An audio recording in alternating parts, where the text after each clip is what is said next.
Welcome back into the workshop. Another video in this limited series on the setup for the MFT style of top, and I just wanted to carry on from the previous one and show the panel. I've tidied up all the parts off of it, but I'm going to reintroduce them because I had a bit of a thought last night. I have got a set of holes now drilled, 16 of them, that were marked and then, of course, as I said, drilled using that one bar. So 16 holes without having to move anything. Yippee. I then marked the tiny little spot marks or spot drill marks of the bar going this way. They're so small, I've had to put a marker pen to show you that tiny little hole that allows the tip of the drill, that one there, to locate better. So you don't want too much wriggle room. So the ability to do 16 holes from one bar setup, big plus. I then did these other, well, the 8, but the 9 holes here.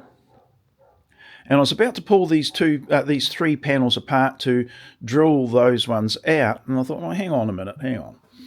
All right, before I do that, why don't I set it up for this end and also do it? Just means that I get to do twice as many holes with just the, when pulling them apart, only the once. To be able to do that is actually quite straightforward. Luckily, I can take one of my registration pins, put into the hole, slide down, no wriggle, count along 12, which will be 12 spaces, put one of these firmly fitting pins in there, no wriggle room, and then that pin and that pin allows the bars to be put over each other, and I get that this bar's, I'll reword that one. That was terrible.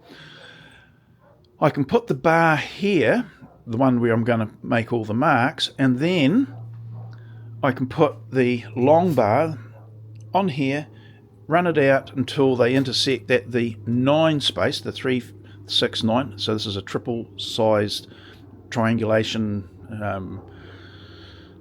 setup, and I can register the holes in the 2 bars up there to make that bar exactly 90 degrees to this bar, or these holes.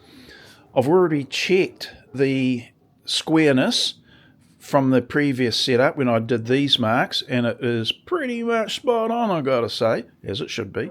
So quite happy there. So now, just using the same setup, pins and holes, I can make the next set of holes.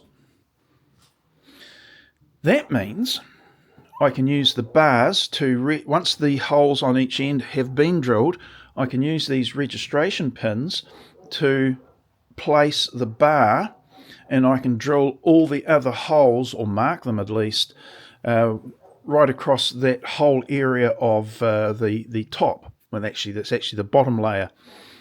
And that way I can get a whole pile of holes ready to be drilled on the drill press. Pull them apart at the strips apart again, remembering that this top is actually 3 panels doweled together.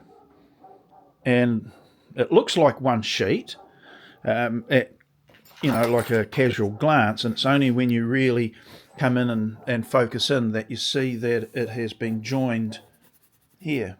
And that's just the join off of the track saw. In fact, some of it disappears completely. Even up close you can't see it. It's only along there that you can see the mark. Anyway, quite happy with that. Imagine me having to manhandle, or person handle, mucking around, moving a panel that size and storing it in the workshop. What a pain in the butt. Bigger workshops, no problem. Smaller workshops that are not always organised in the manner I would like, that would be a pain in the butt. So the ability to be able to pull the whole MFT style of top apart and store up on the shelf, yes, I have been banging on about that capability, but I'm just reiterating it now again, what a bonus that is. So I don't know about you, but that to me is a massive plus for, when you're working in the workshop, because even it now being where it is, it's a bit of an interruption for me moving around what is at the moment a very disorganized and not all that usefully, it's a pain in the butt as well. The aim is that once I've got everything organized, these components can be dotted around the wall, etc.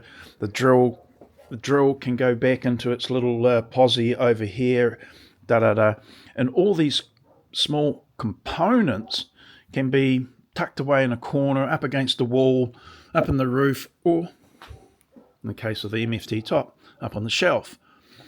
In fact, I'm contemplating putting it on this shelf here, the one that currently is also a bit messy, but that's the shelf for the track saw, the long track saw rail, and that's the case that the 3 meter track saw rail came in. So it's just begging to be, that shelf is just begging to have more stuff put in it, and it could well be that it's the MFT top. In fact, I can envision the rather crude and not ideally functional rack system that I've got. I may make up take a different approach where I can weld up something, say that, I don't know whether it's 20 by 20 mil piece of tubing, might weld it onto a bracket so that it can be positioned differently. I don't want anything with braces in, because that would of course limit the amount that I can stick up there. So yeah, I'm still developing up the workshop. Many years of using the workshop just as the way it was. Now I'm getting a little bit more organised. I'm coming up with all these U-Butte ideas, and some of them work, some of them don't. That system kind of works.